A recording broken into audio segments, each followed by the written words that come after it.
আসসালামু আলাইকুম ভাই, আপনি কেমন আছেন? ওয়ালাইকুম আসসালাম ভাই, আলহামদুলিল্লাহ ভালোই আছি। ভাই আপনি বাগুন খেতে কি করছেন? বেগুন খেতে এই যে সুতো টাঙাচ্ছি। এখন বৈশাখ মাস তো, এই যে ঝড় পানির সময় এই সুতো দিলে গাছগুলো নড়ে না, ফলে মরে যাওয়ার সম্ভাবনাও থাকে না। ভাই আপনার বাগুন গাছে দেখছি অনেক ফুল জালি চলে এসেছে। হ্যাঁ, এই যে সবেমাত্র এই ফুল আসা শুরু হয়েছে। আপনি কি কি ওষুধ ব্যবহার করেন? আপনার গাছের কোনো দেখছি ভাই স্পট নেই। আসলে এখন তো গরম, অত্যন্ত গরমের সিজন।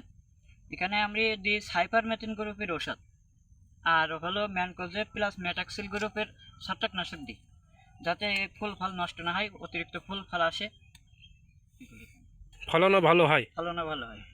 আপনি দেখছি ওই যে ঢবের ভিতরে কি করা হয়, কি ওষুধ দেন? ওইগুলো যে ফেরামন ফাঁদ, ওটা হলো অর্গানিক পদ্ধতি। ওর ভিতরে এক ধরনের ওষুধ আছে। ওষুধের ওই একটা গন্ধ থাকে, গন্ধের কারণে পোকাগুলো ওর ভিতরে চলে যায়। ফলে রাসায়নিক স্প্রে কম, কীটনাশক কম স্প্রে করলে হয়। ও ওর ভিতরে ওষুধ দেন, ওইভাবে পোকা যে ওগুলি মারা যায়। হ্যাঁ হ্যাঁ, আর বাগুনি পোকায় আল ফুটতে পারে না। ফল ফুটাতে হয় না, পোকার পরিমাণ অনেক কম হয়, খরচও কম হয়।